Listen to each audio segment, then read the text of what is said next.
అయ్యో ఏమొచ్చే కష్టమమ్మ టీచర్ అన్నకు, ఈ టెట్టు తంట తీరేదనడం మాస్టర్ అన్నకు. 10 ఏండ్ల సంధి బడిల పాఠాలు చెప్పినం, ఇప్పుడు మళ్ళా పరీక్ష అంటే చదువులెట్లా చదువుతాం.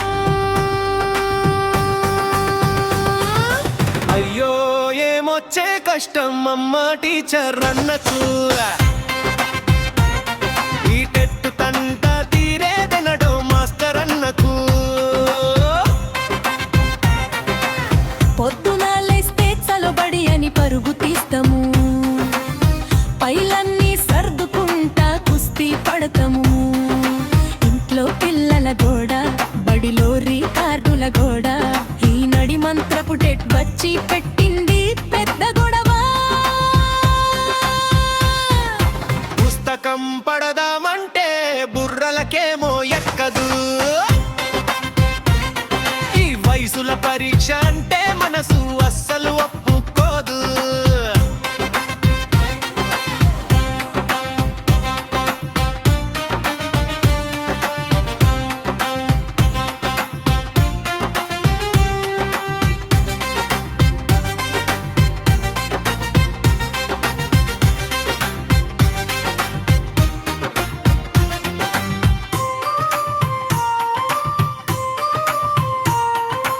ఎలక్షన్ల డ్యూటీలాయే, ఇంటికి వచ్చేసరికి చీకటటాయే, ఓటర్ల లిస్టు పట్టుకొని తిరగడమే సరిపోయే.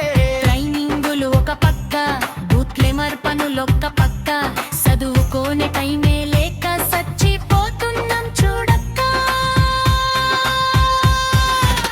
నిద్రలేని రాత్రులాయే, కంటి నిండా సెమటాయే, ఈ టెట్టు గండన్ గట్టెక్కే మార్గమేదో కనరాదాయే. సుప్రీం కోర్టు తీర్పాయే, తప్పదు అని చెప్పాయే, ఇన్ సర్వీసుల ఉన్నోళ్ళకి ఇక్కట్లే తెచ్చాయే. నాడు రాసినం నేడు నేర్పినం, మాకు మళ్ళా పరీక్షందుకు అనుభవం ఉంది మాకు.